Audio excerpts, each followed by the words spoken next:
अस्सलाम वालेकुम, मेरा नाम मेहर है और आज मैं बहुत ही टची किस्म का टॉपिक डिस्कस करने जा रही हूँ जो हम मदर्स का एक बहुत बड़ा इशू होता है कि हमारे बच्चे खाना नहीं खाते या हमारे बच्चे बहुत टाइम लगाते हैं खाना खाने में या हमारे बच्चे बहुत चूज़ी हैं। सबसे पहले सब मदर्स को एक बात ये क्लियर होनी चाहिए कि हर बच्चा चेंज चाहता है। अगर आप ये कंसिडर करें कि आज मेरे बेटे ने ये चीज़ बहुत शौक से खाई है तो वो अगले 10 दिनों के लिए ये चीज़ भी शौक से खाएगा, तो ये हम सबकी बहुत बड़ी गलती है, बहुत बड़ी भूल होती है। हर बच्चा बड़ों की तरह हर बच्चे का भी यही दिल करता है कि वो वेरिएशंस उसके खाने में हो। आप ऐसे क्या क्या खाने दे सकती हैं बच्चों को जो लेस टाइम कंज्यूमिंग भी होते हैं और वो हेल्दी भी हों। कई दफ़ा ऐसा होता है कि हम सुबह लेट हो रहे होते हैं बच्चे और हम उनको नहीं ज़्यादा फोर्स कर सकते कि वो पराठे और ऑमलेट और इस टाइप की चीज़ें खाएं। इतना टाइम भी नहीं होता। ये टाइम मेरा ख्याल है सिर्फ वीकेंड्स पे हम बच्चों को ऐसी चीज़ें दे सकते हैं, पराठे वगैरह।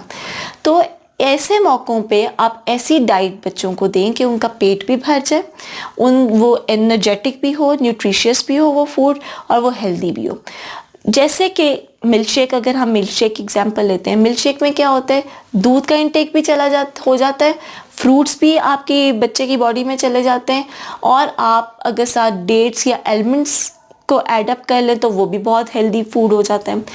इसके अलावा जो मैं बच्चों को अपने बहुत प्रैक्टिस करवाती हूँ वो ये कि एक तो मेरे बेटे में कैल्शियम की कमी थी, उसकी टांगों में बहुत दर्द होती थी क्योंकि वो ज़्यादा उसका मिल्क इंटेक नहीं होता था। एक तो मैं उसको दूध पे बहुत फोकस करती हूँ। अच्छा, दूध मैं उसको डिफरेंट तरीके से देती हूँ। कभी मैं मिल्क शेक बना के देती हूँ, कभी मैं उसको खाली दूध पिला देती हूँ, या कभी अब सर्दियों का मौसम आने वाला है तो मैंने एक प्रैक्टिस करनी है कि 2-3 दिन छोड़ के मैं उसको अंडे वाला दूध बना के दिया करूँगी। ये मेरी मदर भी मेरे साथ प्रैक्टिस करती होती थी। हम एडल्ट्स भी ये पी सकते हैं और बच्चे भी पी सकते हैं। आप ऐसा ही करें कि गर्म दूध में, तेज़ गर्म दूध में आप एक एग को बीट करें। मतलब पहले आप एग को बीट करें और उसके ऊपर आप गरम गरम दूध डालें और उसको फिर अच्छी तरह से मिक्स करें। मिक्स करने के बाद आप चीनी की जगह पे हनी डाल लें। आप यकीन करें ये इतना हेल्दी मील है कि आप अगर 2 से 3 दफ़ा ख़ुद भी पिएं या बच्चों को भी पिलाएं, आपकी सारी वीकनेस और बच्चे की सारी वीकनेस दूर हो जाएगी। अच्छा, इसके अलावा जो हेल्दी फूड और हो सकता है वो फ्रूट्स हो सकते हैं। फ्रूट्स का इंटेक बहुत इंपॉर्टेंट होता है। फ्रूट्स में आप डिपेंड करता है कि आप मिल्क शेक बना के दें बच्चों को या वैसे ही उनको चंक्स में कट कर दे दें। एलमंड्स दे सकते हैं, आप डेट्स दे सकते हैं, आप ऑलिव्स दे सकते हैं, आप सैंडविचेस बना के दे सकते हैं। आपने अगर एग्स देने हैं बच्चों को तो एग्स में आप ब्रायलर चिकन का एग मत दें, वो इतना अब मतलब लोग उसको इतना ट्रस्ट नहीं करते उसके ऊपर। आप देसी मुर्गी के अंडे दें। उसमें क्या होता है कि वो तो एक प्रूवन चीज़ है कि वो बहुत हेल्दी डाइट होती है। अच्छा, इसके अलावा फ्रेंच टोस्ट बहुत मैं देती हूँ बच्चों को। फ्रेंच टोस्ट कैसे देती हूँ कि आप इस तरह करें कि बनानास को कट कर दें, बनानास को चंक्स में कट करें और उसको फिर आप ब्रेड के ऊपर लगाएं। ब्रेड के ऊपर लगाने के बाद उसके ऊपर चॉकलेट स्प्रेड लगा दें। आपने चीनी कहीं पे यूज़ नहीं करनी, आपने चॉकलेट स्प्रेड लगा दिया।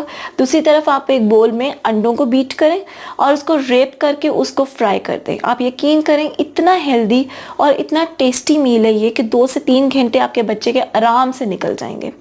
ये हो गया ब्रेकफास्ट। अच्छा, मैं जो प्रैक्टिस करती हूँ, मैंने अपने बच्चों को रोटी और चावल दोनों की आदत डाली हुई है क्योंकि कई दफ़ा ऐसा होता है कि अगर हम कहीं पे जाएं, रोटी अवेलेबल ना हो, चावल अवेलेबल हो तो बच्चे फिर आराम से खा लेते हैं। तो मैं एक दफ़ा दिन में रोटी देती हूँ बच्चों को और सेकंड टाइम मैं बच्चों को चावल देती हूँ। इस तरह पे बच्चों को दोनों चीज़ों की आदत पड़ जाती है। अच्छा, अब जब बच्चे स्कूल से वापस आ जाते हैं या बच्चे जो लंच लेके जाते हैं, जो चीज़ मैं करती हूँ बच्चों में, क्योंकि हर स्कूल में आजकल कैंटीन होती है, हम अगर हर वक्त घर का खाना बच्चों को देंगे तो, और उनके फ्रेंड्स अगर लंच के लिए पैसे लेकर आए होंगे तो वो फिर बच्चों में एक डिप्रेशन और बच्चे बहुत ज़्यादा कंपेयर करना शुरू कर देते हैं। बच्चे समझते हैं कि हम पे पता नहीं कौन सा जुल्म हो रहा है कि हमें हमारे माँ बाप पैसे नहीं दे रहे। तो मैं उनको, अभी खैर बच्चों के स्कूल में कोई कैंटीन नहीं है, लेकिन मैं उनको फ्राइडे के फ्राइडे कोई शॉप की कोई चीज़ लेकर तो उनको साथ ज़रूर देती हूँ। जैसे कोई जूस हो गया, चिप्स हो गए, माइलो हो गया, ये चीज़ें मैं ज़रूर साथ देती हूँ एवरी फ्राइडे। और अगर आपने लंच बच्चों को साथ देना है, आप फ़िश बिस्किट्स बना सकती हैं, आप शामी कबाब बना सकती हैं, आप फ्राइज़ बना सकती हैं, चिकन फ्राइज़ बना सकती हैं, प्रॉन्स दे सकती हैं। आपके अगर बच्चे थोड़े से बड़े हैं तो आप उनको नूडल्स बना के दे सकती हैं। तो ये कुछ हेल्दी फूड्स होते हैं जो आप अगर अपने बच्चों को दें तो बच्चे भी खुशी खुशी खाएंगे। नगेट्स हो सकते हैं, सैंडविचेस हो सकते हैं। अच्छा, इसके अलावा बच्चे घर आ गए, अब बच्चों ने खाना खाना है, वेजिटेबल्स का इंटेक बहुत ज़रूरी है। मटन, बीफ, चिकन अगर आपने यूज़ करना है तो देसी मुर्गी यूज़ करें, ब्रायलर चिकन आप मत यूज़ करें, उसमें बहुत बीमारी हैं। चिकन का इंटेक करें। अब सर्दियाँ आ रही हैं, आप सूप बना के बच्चों को पिलाएं, यखनी पिलाएं, काले चनों का शोरबा बच्चों को पिलाएं, उससे आपके बच्चे सारी सर्दियाँ बीमार नहीं होंगे। अच्छा, अब रात का खाना, शाम को क्या होता है, शाम को या तो वो मिल्क शेक पिएं बच्चे या कोई ऐसी हेल्दी डाइट लें। योगर्ट खा सकते हैं बच्चे, फ्लेवर्ड योगर्ट मत बच्चों को खिलाएं, उसका कोई फ़ायदा नहीं होता। योगर्ट बना के खिलाएं, घर का बना हुआ योगर्ट, उसका फ़ायदा ही फ़ायदा है। रात का खाना जल्दी खिलाएं बच्चों को ताकि रात को बच्चे जल्दी सोएं। रात को मैं तो यूजुअली ऐसे करती हूँ कि अगर फॉर एग्ज़ाम्पल सब्जियां हैं, कोई वेजिटेबल्स अगर हमने बनाई हैं तो उनके साथ मैं शामी कबाब या पकौड़े बना लेती हूँ। मतलब उनके साथ एक कॉम्बो हो जाए तो बच्चे बहुत खुशी खुशी खाते हैं ये चीज़ें। इसके अलावा रिपीट ना करें चीज़ों को, ज़्यादा वेरिएशंस लेकर आएँ।